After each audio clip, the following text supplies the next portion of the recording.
Hey everybody, Professor Kennedy here with this week's edition of Talk Talk, brought to you by the Ray Morgan Company. A couple weeks ago, I'm watching Monday Night Football, Jets and Giants. I see number 33, Jamal Adams, sitting on the sideline when the camera was focused on him. He was saying, "This is my house. This is my house." Well, this week the Raiders have to go and take on the Jets in Meadowlands, and it's one of those things where you got to be aware the best safety to leave is going to come after you. In the last 3 games, he's had 6 sacks. So I decided to focus on some of the strengths and weaknesses of this young man. More importantly, I wanted to show you how he's become such a nuisance to opposing offenses. I want to turn your attention to the Dolphin game. Now, the reason why this play stood out to me is this is because Jamal Adams is using his intelligence to recognize the situation. So let's set up the scenario. This is an RPO, run-pass option. What's going to happen is the quarterback is going to have the option of giving a give to the fullback, or throwing the slant to the receiver, or running the naked around.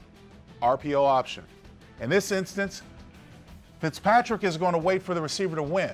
He's not going to give the ball off, even though there's going to be a hole. There's no one assigned to Jamal Adams right here.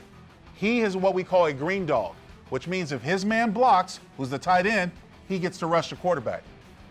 In an instant, he makes this decision, and this shows his smarts of the game. Recognizing the play and going in to make a play. That is a tenacious defensive player. Let's watch it. Creep into the box. Here's the run. He's waiting for the pass, but now he's in the backfield and he's making a hit on the quarterback. Let's take a look from the end zone. Watch the tight end. The moment Adams notices the tight end's block, he has free range to go back there and become a nuisance. The offensive line is thinking it's a run play. That's how they call it.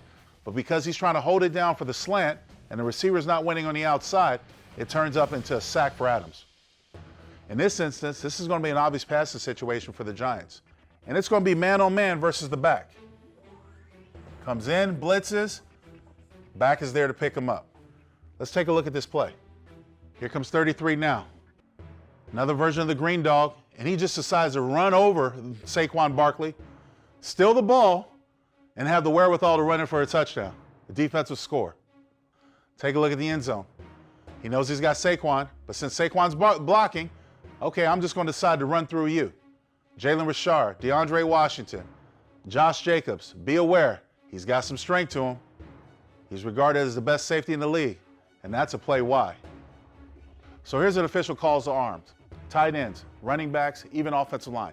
Number 33 is on the prowl. He's a good player, and he's going to try to make a difference in this game. We can't take for granted the fact that you won 3 games in a row. Cincinnati, who hadn't won a game, still only lost to you by 7, so nothing is given. Everyone on those other side of the ball gets paid too, so you got to bring your A game every week. Well, that does it for this week's edition of Chalk Talk. I'll see you next week.